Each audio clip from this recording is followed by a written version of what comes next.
Mr. Speaker, sir, I rise to move that the Arunachal Pradesh Public Examination Measures to Prevent Unfair Means in Recruitment Bill 2024 be passed. The question is that the bill be passed. Those in favor may say aye. Aye. Those against may say no. I think I have it, I have it, I have it. The Arunachal Pradesh Public Examination under bracket Measures to Prevent Unfair Means in Recruitment Bill 2024 is passed. To you, firstly, I must thank all the honorable members who has taken active participation in this proposed bill, the Arunachal Pradesh Public Examination Measures for Prevention of Unfair Means in Recruitment 2024. तो काफ़ी members लोग ने इसमें जो चर्चा किया है और चर्चा करते वक्त सभी ने इस बिल को अप्रिशिएट किया है और सभी ने इस बिल को होल हार्टेडली वेलकम भी किया है। तो ये बिल का ओरिजिन आज जो यहाँ पे टेबल हुआ है और इसका जो चर्चा हुआ है, इसका कारण आप सब लोग जानते हैं कि 2022 में पब्लिक सर्विस कमीशन का एग्जामिनेशंस में ये पेपर लीक का मैटर आने के बाद तब जाके पूरा सिस्टम जो है पूरा शेक हो गया। तो हमें याद है उस दिन जब ये मीडिया में पहली बार जब इसका खबर जब आया तो उस वक्त में मैं ज़ीरो में मेरा अपना टूरिंग प्रोग्राम चल रहा था। तो जब मैं वहाँ ज़ीरो में था तो कुछ अपना मीडिया के कुछ दोस्त लोग भी थे वहाँ पे, तो उन लोगों ने तुरंत हमको इंटरव्यू लिया कि इस प्रकार से एक मैटर आज ईटानगर में इस न्यूज़ एक फैल रहा है। तो उस मीडिया जो पर्सन था उसको भी मैंने इंटरव्यू में मैंने क्लियरली कहा first day when I came to know कि ये बहुत ही एक दुखद समाचार मिला है कि इस प्रकार से पेपर लीक होना, तो इससे बड़ा क्राइम मेरा पास शब्द नहीं है उस जो ये क्रिमिनलिटी जो इसमें इन्वॉल्व है उसको डिफाइन करने के लिए। तो इससे ज़्यादा पाप क्या हो सकता है। तो मैंने कहा कि ये तो काफ़ी एक बहुत सीरियस एक मैटर आ गया, इसको हम आयरन हैंड से हम लोग पूरा डील करेंगे। और पिछले कई सालों तक लास्ट 1 ईयर में तो इसमें काफ़ी सारा प्रॉब्लम्स गवर्नमेंट के लिए खड़ा हुआ है और होगा भी ज़रूर होगा, क्योंकि जो अपना समाज का फ्यूचर और इस स्टेट का फ्यूचर जो है हम लोगों का युवा पीढ़ी लोग है, यंग जनरेशन्स लोग है।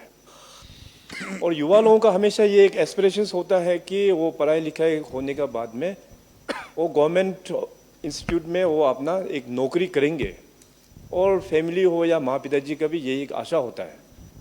तो छोटा से लेके उनको इतना इन्वेस्टमेंट करके स्कूल भेजता है, कॉलेज भेजता है, यूनिवर्सिटीज़ भेजता है, यही आशा लेके कि उसका बच्चा जो है पढ़ लिख के बाद में कोई ऑफिसर बनेगा।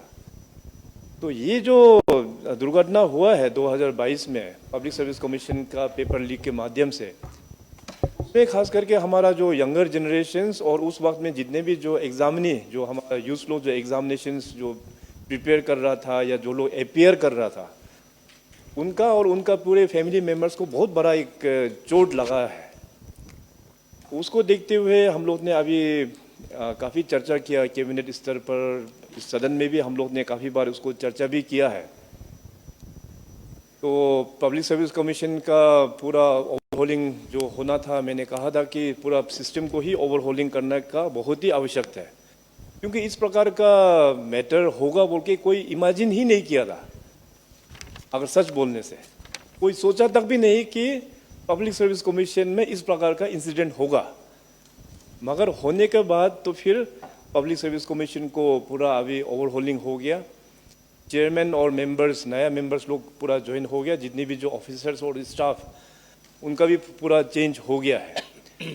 तो अभी पब्लिक सर्विस कमीशन का जो अपना स्टैंडर्ड ऑपरेटिंग प्रोसीजर SOP, उसको भी वो लोग ने वेरियस सोर्सेज से अपना, क्योंकि पब्लिक सर्विस कमीशन एक ऑटोनोमस बॉडी है, तो उसको गवर्नमेंट सारा चीज़ में हम लोग डिक्टेट कर नहीं पाता है।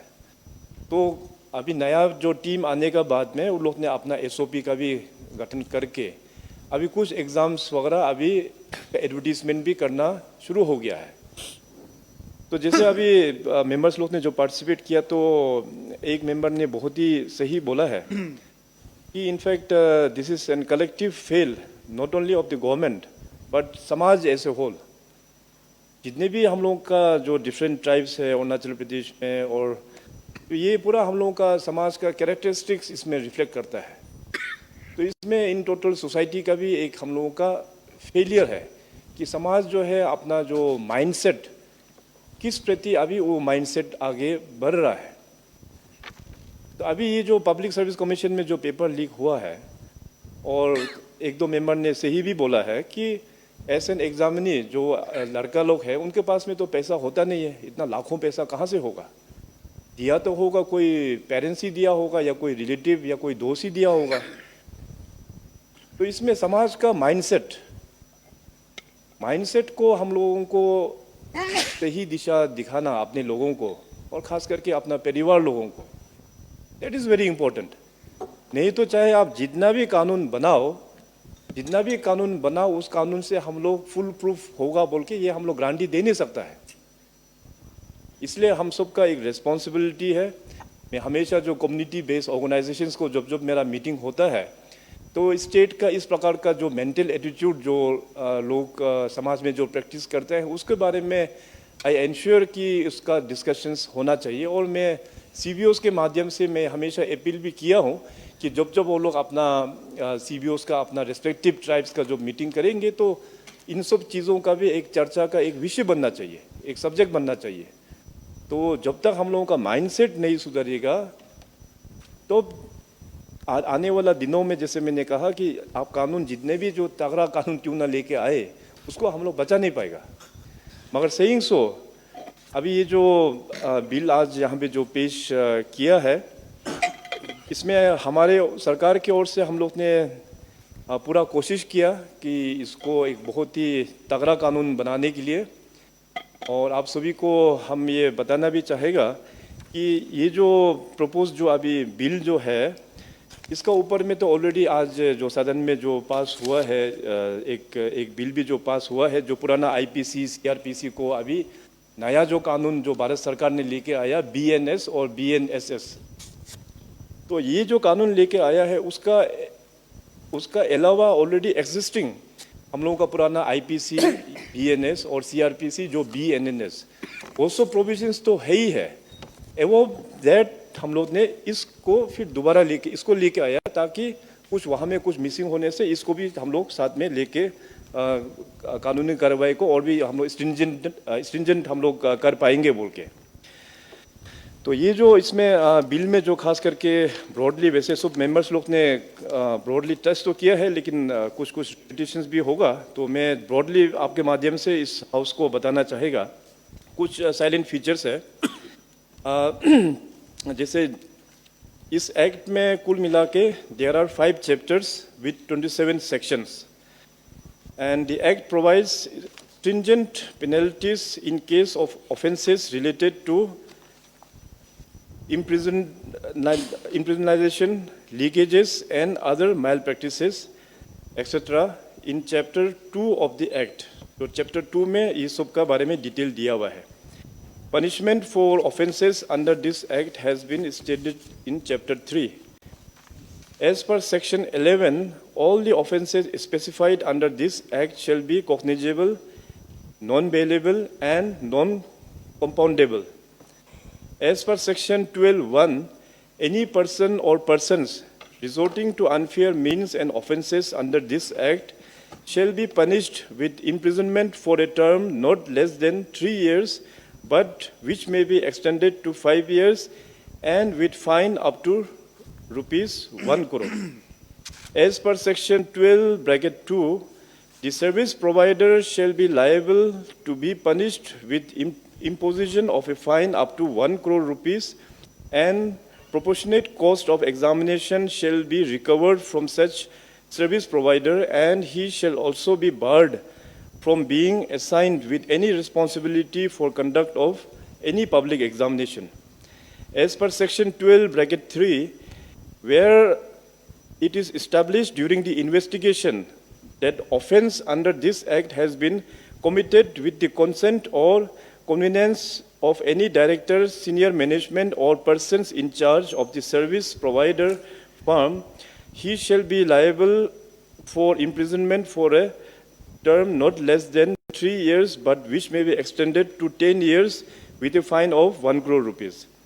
Or section 13 bracket 1, if a person or a group of persons, including the examination authority or service provider or any other institutions, commits an organized crime, he shall be punished with imprisonment for a term not less than 5 years, but which may be extended to 10 years and with a fine which shall not be less than 1 crore rupees. और section 13 bracket 2 का अनुसार it is if an institution is involved in committing an organized crime, its property shall be subjected to attachment and forfeiture, and the proportionate cost of examination shall also be recovered from it. और section 14 में लिखा है कि department of convicted examinee from taking part in any future public examination. Section 20 में, if any person or management or institution or limited liability partnership or others has been found guilty of the offense under this act, such person or management or institution or limited liability partnership or others shall be liable to pay cost and expenditure related to examinations as may be determined by the state government, and such cost shall be recoverable as public demand under the provisions of Bengal Public Demand Recovery Act 1913 as land revenue. As per section 21, in case of occurrence of malpractice in recruitment examination, the state government may within a reasonable time constitute a high-level inquiry committee to inquire into the matter and submit its report to state government within such time as may be specified in constitution order. As per section 22, recruiting agencies shall establish grievance redressal cell to redress all examination related issue stage-wise of the examination in a time-bound manner. Or as per section 23 and 24, cases are triable by special courts constituted under this act. तो इस act का माध्यम से अभी government की ओर से हम लोग ने पूरा कोशिश किया है कि इसको स्ट्रॉन्ग बनाने के लिए, लेकिन इसमें अभी डिस्कशन में इस बिल को वेलकम करते हुए बहुत सारा मेंबर्स लोगों का सुझाव ये था कि जो फाइन जो पेनल्टी जो है वो 1 करोड़ कम हो गया, उसको ज़्यादा बढ़ाना चाहिए, ऐसे सजेशन भी दिया। और साथ साथ बहुत लोग ने एक्सप्रेस किया कि इसमें केवल सिर्फ एग्जामिनी को ही नहीं बल्कि उनको पेरेंट्स को भी सज़ा मिलना चाहिए, और इस तरह का भी सजेशन आया है।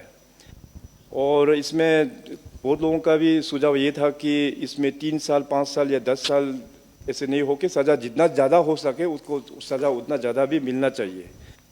तो मैं सबसे पहले इसमें एक क्लैरिफिकेशन में देना चाहेगा कि इस बार का जब ये बिल हम लोग जब ड्राफ्ट कर रहा था तो इसमें हम लोग ने पूरा देश भर में कहाँ कहाँ ये प्रिवेंटिव मेजर्स का जो एक्ट है कहाँ पे पास किया हुआ है, लगभग सभी जो स्टेट में कुछ सिलेक्टेड स्टेट्स में ही है ये, तो उन स्टेट्स का भी हम लोग ने उस एक्ट कॉपी को देखा। और साथ साथ अपना सेंट्रल एक एक्ट भी है वहाँ दिल्ली में पास किया हुआ, तो उसको भी हम लोग ने वहाँ पे भी थोड़ा सा एग्जामिन करके देखा। तो जहाँ तक ये पेनल्टी का जो पार्ट है, if I compare our proposed जो बिल है, अगर सेंट्रल एक्ट का साथ में कंपेयर करें तो सेंट्रल एक्ट में पेनल्टी के लिए जो प्रोविजंस है, पेनल्टी ऑफ ₹10 लाख और एनी पर्सन और persons resorting to unfair means, तो उसमें केवल 10 लाख का ही पेनल्टी है सेंट्रल एक्ट में, जबकि हम लोगों का यहाँ पे हम लोग ने 1 करोड़ का रखा हुआ है। और दूसरा एक चीज़ मैं बताना चाहेगा कि सेंट्रल एक्ट में there is no mention about department. Department मतलब जो एग्जामिनी कोई बच्चे लोग अगर वो लोग करप्ट से लेके पेपर को अगर लेता है, अगर उसका इन्वॉल्वमेंट बाद में अगर वो कन्विक्ट होने से उसको फर्दर डिपार्टमेंट के लिए कोई प्रोविजंस नहीं है। मगर यहाँ में ऑलरेडी मैंने जैसे कहा कि सेक्शन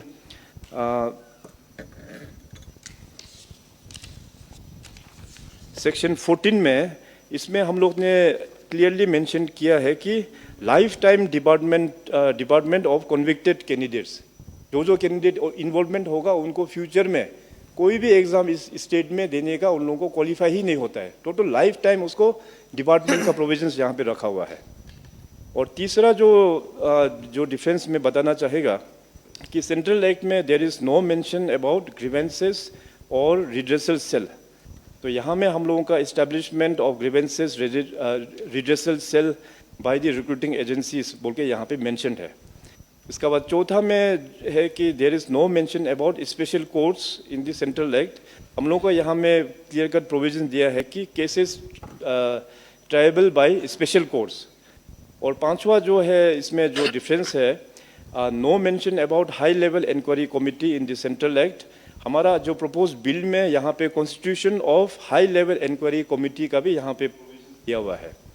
और सिक्स जो डिफरेंस जो पाया गया, there is no mention about maintenance of examination related documents. तो हम लोगों का ये प्रपोज बिल में इसमें यहाँ पे propose proper upkeeping of examination related documents mentioned in Rule 18, 5 years if no cases pending, and if cases are there then till completion of the cases। अगर 5 साल तक अगर केस नहीं मिला तो ठीक है, अगर केसेस है तो उसको तब तक रखेंगे जब तक केस का कंप्लीट नहीं होता है। तो ये upkeeping of examination related documents का बारे में है। और दूसरा जो यहाँ पे जो सज़ा को बढ़ाने के लिए जो 3 साल से 5 साल, 5 साल से जो 10 साल का जो था, इसमें सज़ा बढ़ाने के लिए बहुत लोग ने सुझाव दिया कि और भी साल बढ़ाना चाहिए। तो इसमें मैं इतना ही कहना चाहूँगा कि जो कॉग्निसेबल एंड नॉन कॉग्निसेबल भी होता है। और जैसे मैंने कहा कि अभी आईपीसी और सीआरपीसी और साथ साथ इसमें जो पीसी एक्ट भी इसमें ऑटोमेटिक लागू हो जाएगा। तो कहने का मतलब अभी ये जो बिल जो लेके आया है ये काफ़ी स्ट्रॉन्ग है। और आने वाला दिनों में भी इसको अगर अमेंडमेंट जो भी सुझाव आप लोग ने दिया है वो सारा नोटेड डाउन कर लिया, क्योंकि हम लोग अभी कॉन्स्टिट्यूशनल एक्सपर्ट नहीं है, लॉ एक्सपर्ट भी नहीं है। तो इसको फिर अभी अगर आज हम लोग पास नहीं करेगा तो फिर ये काफ़ी डिले हो जाएगा। ये फिर अभी नेक्स्ट सेशन जो होगा हम लोगों का विंटर सेशन, तो विंटर सेशन तक फिर ये ठंडा बस्ता में चला जाएगा। तो कम से कम ये एक्ट जो विद वेल इंटेंशन एक्ट जो लेके आया है इसको आज हम लोग यहाँ पे पास कर देंगे। और इस फर्दर इस एक्ट को हम लोग इस प्रपोज बिल को कैसे स्ट्रेंथनिंग करना है, मैं अपने लर्नेड एडवोकेट जनरल का वहाँ पे ये जो अपना ऑनरेबल गवर्नर का एसेंट मिलने के बाद में उसको मैं फिर दोबारा फर्दर स्टडी के लिए बोलूँगा कि इसको और भी किस प्रकार से और भी इसमें स्ट्रेंथनिंग हम लोगों को करना चाहिए। तो ऐसे करके फिर अगर ज़रूरत पड़ेगा वहाँ से भी सुझाव आने का बाद तो फिर इसको हम लोग नेक्स्ट सेशन में फिर अमेंडेड फॉर्म में फिर हम लोग दोबारा लेके आएंगे। So our intention is clear, government का इंटेंशन है या पूरा ऑनरेबल स्पीकर साहब आपके माध्यम से जितने भी हमारा यहाँ पे जो आज 60 मेंबर्स है, यही नहीं बल्कि अरुणाचल प्रदेश के जो पूरा जो युवा लोग हैं, जितने भी जो अरुणाचलीज है, जो हमारा पेरेंट्स लोग हैं, सभी लोग चाहते हैं कि इस तरह से एक कानून आना चाहिए ताकि फ्यूचर में इस प्रकार से गलती ना हो। और हमें विश्वास है कि ये एक्ट पास होने के बाद में कोई भी आदमी इसमें कोई सोचेगा भी नहीं कि आने वाला दिनों में इस तरह से हम लोग गड़बड़ी करेगा, क्योंकि ये जो आज जो बिल लेके आया है ये बिल पास होने का बाद में ये कानून बन जाएगा। और इसमें प्रोविजंस जो दिया हुआ है काफ़ी इसमें स्ट्रिंजेंट है ये पॉलिसी, ये जो कानून जो लेके आया है। तो फर्दर इसको स्ट्रिंजेंट और भी बनाना है तो जैसे मैंने कहा कि आने वाला दिनों में मैं लर्नेड एडवोकेट जनरल के पास में ये पूरा एक्ट को हम भेज के दोबारा स्टडी करके अमेंडमेंट का कुछ लायक है तो दोबारा फिर इस सदन में हम लेके आएंगे। सो इन्हीं शब्दों के साथ में मैं जो मेंबर्स पार्टिसिपेट किया है दोबारा उन सभी को बहुत बहुत धन्यवाद एक्सप्रेस करता हूं। और साथ साथ ये भी आशा करता हूँ कि आने वाला चाहे पब्लिक सर्विस कमीशन का एग्ज़ामिनेशन हो या चाहे स्टाफ सिलेक्शन बोर्ड का एग्ज़ामिनेशंस हो या जो भी शेड्यूल 2 में जो लिखा हुआ है, शेड्यूल 2 जो सेक्शन 2.1 के अंतर्गत में जितनी भी जो यहाँ पे जो लिस्ट दिया हुआ है, जो भी अपना गवर्नमेंट एजेंसीज का जो रिक्रूटमेंट होगा, उस एजेंसीज और गवर्नमेंट विंग्स में इस तरह का करप्शन ना हो, ये हम उम्मीद करते हैं। और साथ ही साथ अरुणाचल प्रदेश का जनता से भी और जितने भी जो समाज हैं उनसे भी हम ये एक्सपेक्ट करते हैं कि आने वाला दिनों में हम सब लोग अपना समाज को, अपना एजुकेटेड यूथ लोगों को भी एजुकेट करना भी बहुत ज़रूरी है कि there is no shortcut to success. Success के लिए हम सबको मेहनत करना पड़ता है, चाहे वो एक पॉलिटिशियन हो, चाहे एक बिजनेस वाला हो, या चाहे एक ऑफिसर हो, या चाहे जो भी काम करते हो, मेहनत करेगा तब तो जाके हम लोगों को सक्सेस मिलता है। और एग्जामिनेशन जो एग्जामिनी जो कंडक्ट जो अपियर करने के लिए आता है, तो उन लोगों को भी मेहनत करना होगा। कॉम्पिटिटिव का माहौल है, तो उनको भी अच्छा से पढ़ाई लिखाई करके विदाउट एडॉप्टिंग दी शॉर्टकट मेथड तब जाके उन लोगों को भी एग्जामिनेशन फेस करना है। तो ओवरऑल जो हमने जो कहा है कि ओवरऑल समाज का भी, हम सभी लोग समाज को भी एक मैसेज लेके जाना है कि अपने अपने समाज में भी माइंडसेट को एक सही चैनलाइज, एक पॉजिटिव डायरेक्शंस में लेके जाना भी ज़रूरी है। तो इसी के साथ मैं आप सभी को ऑनरेबल स्पीकर साहब आपको निवेदन करेंगे कि ये बिल को इसको पास किया जाए। बहुत बहुत धन्यवाद। Thank you, sir. Honorable members, this bill is very important, so we need to pass today itself. Now, the question is that the bill be taken into consideration. Those in favor may say aye. Aye. Those against may say no. I think I say it, I say it, I say it. The motion for consideration of the bill is adopted. Now we will take up by clause for consideration of the bill. The question is that clause 2 to 27 do stand part of the bill. Those in favor may say aye. Aye. Those against may say no. I think I say it, I say it, I say it. Clause 2 to 27 stand part of the bill. The question is that clause 1 enacting formula and the short title and commencement do stand part of the bill. Those in favor may say aye. Aye. Those against may say no. I think I say it, I say it, I say it. Clause 1, the enacting formula and the short title and commencement stand part of the bill. The Honorable Chief Minister may now move the motion for passing of the bill. Mr. Speaker, sir, I rise to move that the Arunachal Pradesh Public Examination Measures to Prevent Unfair Means in Recruitment Bill 2024 be passed.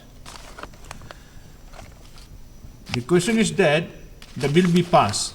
Those in favor may say aye. Aye. Those against may say no. I think I say it, I say it, I say it. The Arunachal Pradesh Public Examination under bracket Measures to Prevent Unfair Means in Recruitment Bill 2024 is passed.